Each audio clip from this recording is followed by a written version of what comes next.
নমস্কার বন্ধুরা, মঞ্জু কিচেন হাউজে আপনাদের অনেক অনেক স্বাগত। আজকের আমি ওল চিংড়ি রান্না করব। আর ওল চিংড়ি রান্না করার জন্য বাগান থেকে আগে একটা ওল তুলে নিয়ে আসবো। আর এই কিছুটা চিংড়ি মাছও নিয়ে এসছে, এরকম বড় বড় সাইজের। এই চিংড়ি মাছ দিয়ে ওল দিয়ে রান্না করলে দুর্দান্ত লাগবে খেতে। আপনারা পুরো ভিডিওটা প্রথম থেকে শেষ পর্যন্ত দেখতে থাকুন। এবার বাগানে চলে যাব, একটা ওল নিয়ে আসবো। বাগানে চলে এসছে একটা ওল তোলার জন্য। এবার ওলটা আমি তুলে নেব।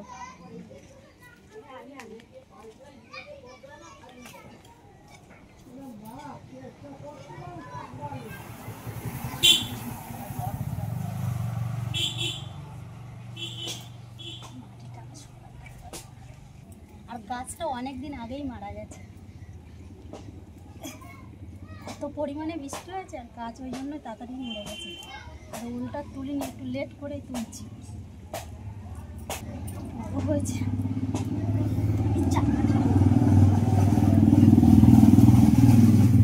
ওলটা আগে ধুয়ে পরিষ্কার করে নেবো, মাটি ভর্তি। আর এত বড় ওল আমি চালিয়ে নিয়ে আসতে আমার কষ্ট হয়ে গেছে।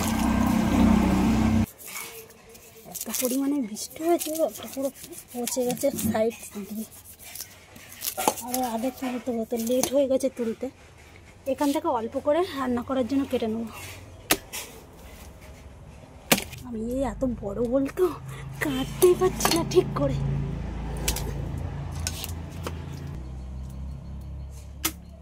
আর ওলটা এত বড়, ওই জন্য ওর থেকে আমি অল্প করে কেটে নিয়ে এসেছি রান্না করার জন্য। এইটুকু এবার আমি কেটে নেব।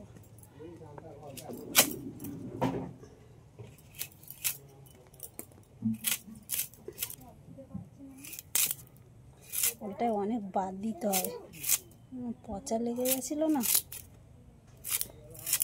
তুলতে দেরি হয়ে গেছে এবছর ওল। অন্যবার ওল তুলে অনেক আগে খাওয়া হয়ে যায়।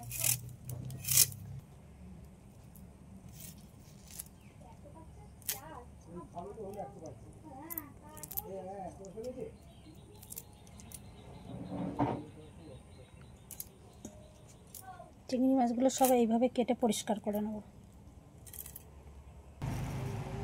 ধনে আর আদা এগুলো সব একসাথে বেটে নেব।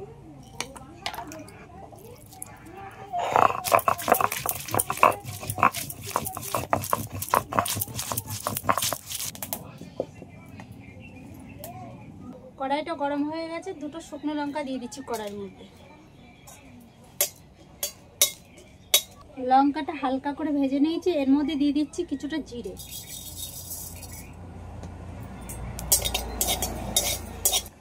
লঙ্কা জিরে ভাজা হয়ে গেছে, এবার আমি লাগিয়ে দেব।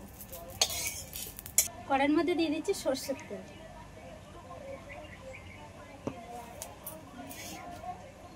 চিংড়ি মাছের লবণ আর হলুদ মাখিয়ে নেব।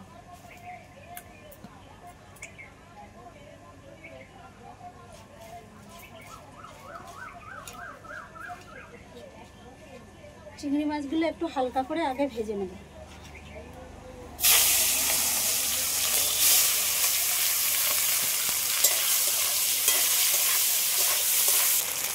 চিংড়ি মাছগুলো এরকম হালকা করে ভেজে নিয়েছি, এবার সব তুলে নেব। বেশি কড়া করে ভাজলে কিন্তু ভালো লাগে না চিংড়ি মাছ খেতে। এই একই তেলের মধ্যে ওলগুলো একটু ভেজে নেব।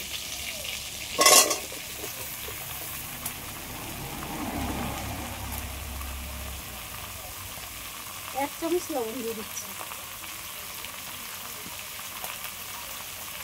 হলুদের গুঁড়ো এক চামচ।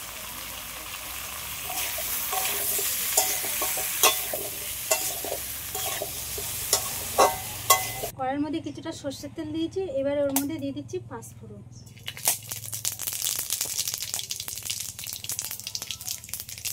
ফোড়নটা হয়ে গেছে, এবার দিয়ে দিচ্ছি পেঁয়াজ কুচি।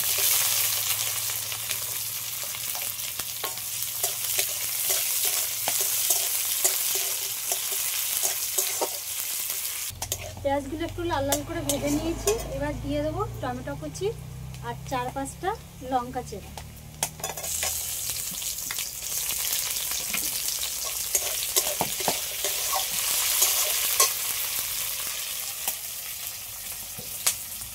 আগে 1 চামচ লবণ দিয়েছি, এখন আর 1 চামচ দিয়ে দিলাম, আর একটু অল্প করে দিয়ে দিলাম। হলুদের গুঁড়ো,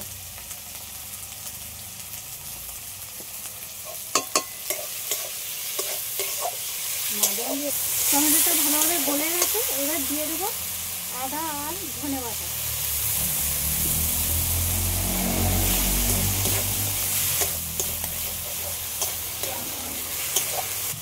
মশলাটা ভালোভাবে কষানো হয়ে গেছে। এবার দিয়ে দেবো ভেজে রাখা ওল।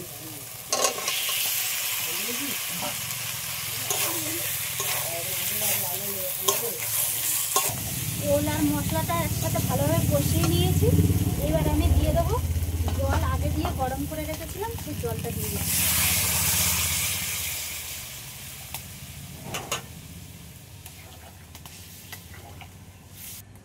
জিরে আর শুকনো লঙ্কা ভেজে রেখেছিলাম, এইটা বেটে নেব।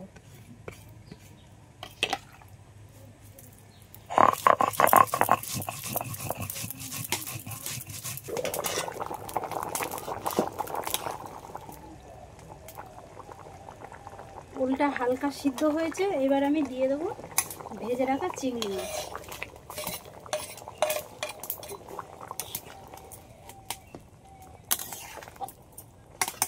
আবারও ঢাকা দিয়ে দিচ্ছি, যেটুকু বাকি আছে ওইটুকু হয়ে যাবে। ওলটা ভালোভাবে সিদ্ধ হয়ে গেছে আর তরকারি প্রায় হয়ে গেছে। এবার আমি ভেজে বেটে রাখা মশলাটা দিয়ে দিচ্ছি।